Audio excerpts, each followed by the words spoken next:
Chennai super Kings மற்றும் Royal Challengers Bengaluru அணிகளுக்கிடையேயான போட்டி சின்னசாமி மைதானத்தில் நடந்திருந்தது. பரபரப்பாக நடந்த இந்த போட்டியை பெங்களூரு அணி 27 ரன்கள் வித்தியாசத்தில் வென்று பிளே ஆஃப்க்கு சென்றது. இந்நிலையில் போட்டிக்குப் பிறகு பெங்களூரு வீரர்களுக்கு கைகொடுத்து வாழ்த்து தெரிவிக்காமல் தோனி அவமதித்துவிட்டார் என ஒரு வீடியோ இணையத்தில் வைரலாகி வருகிறது. உண்மையில் என்ன நடந்தது? வைரலாகும் வீடியோவில் பெங்களூரு வீரர்களுக்கு கைகொடுக்க தோனி உட்பட சிஎஸ்கே வீரர்கள் வரிசையில் நிற்கின்றனர். தோனி முதல் ஆளாக நிற்கிறார். ஆனால் திடீரென தோனி வரிசையிலிருந்து வெளியேறி ட்ரெஸ்ஸிங் ரூமிற்கு சென்று விடுகிறார். இந்த வீடியோவை வைத்துக் கொண்டுதான் தோனிக்கு பெங்களூரு வீரர்களுக்கு கைகொடுக்க கூட மனமில்லை. அவருக்கு பொறாமை.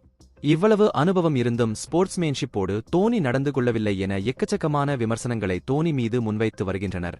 இந்நிலையில் களத்தில் உண்மையில் என்ன நடந்தது என்பதைப் பற்றி கிரிக்கெட் வர்ணனையாளர் ஹர்ஷா போக்லேவும் முன்னாள் வீரர் மைக்கேல் வாஹனும் கிரிக்பஸ் இணையத்தில் பேசியிருக்கின்றனர்.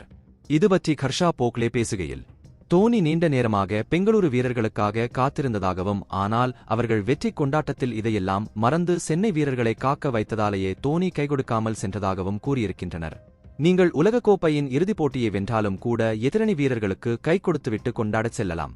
எதிரணி வீரர்களுக்கு கைகொடுத்து விடைபெறுவது இந்த விளையாட்டின் மகத்தான விஷயம். நமக்கிடையே இருக்கும் போட்டியெல்லாம் முடிந்துவிட்டது, இது ஒரு விளையாட்டுதான் என்பதை குறியீடாக கைகொடுத்தலின் மூலம் உணர்த்த முடியும் என்றார்.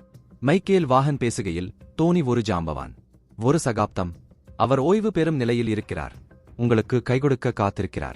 நீங்கள் ஓடிவந்து அவருக்கு கைகொடுத்து விட்டு மைதானத்தை சுற்றி வந்து கொண்டாடலாம். அந்த விழிப்புணர்வு பெங்களூரு வீரர்களிடம் இல்லை. தோனி ஆர்சிபியை அவமதிக்க எண்ணி இப்படி செய்திருப்பார் என்பதெல்லாம் சமூக வலைதள கட்டுக்கதைகளாகவே இருக்கும். தோனி காயத்தால் அவதிப்படுகிறார்.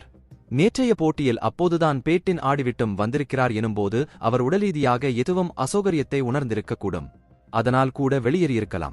ஆர்சிபி அணியை அவமதிக்க நினைத்திருந்தால் அவர்களின் பயிற்சியாளர் குழுவுக்கு மட்டும் ஏன் கை கொடுக்கிறார்? சமூக வலைதளங்களில் ரசிகர்கள் சண்டைகளுக்கு தீனி போடுவதைத் தாண்டி அந்த வீடியோக்களில் பெரிதாக எதுவுமில்லை. எந்த அணியின் வீரராக இருந்தாலும் இது போன்ற விவாதங்கள் வீரர்களின திறமைக்கும் புகழுக்கும் களங்கம் ஏற்படுத்தக்கூடிய ஒன்றாகவே இருக்கும் என்று கூறியிருக்கிறார்.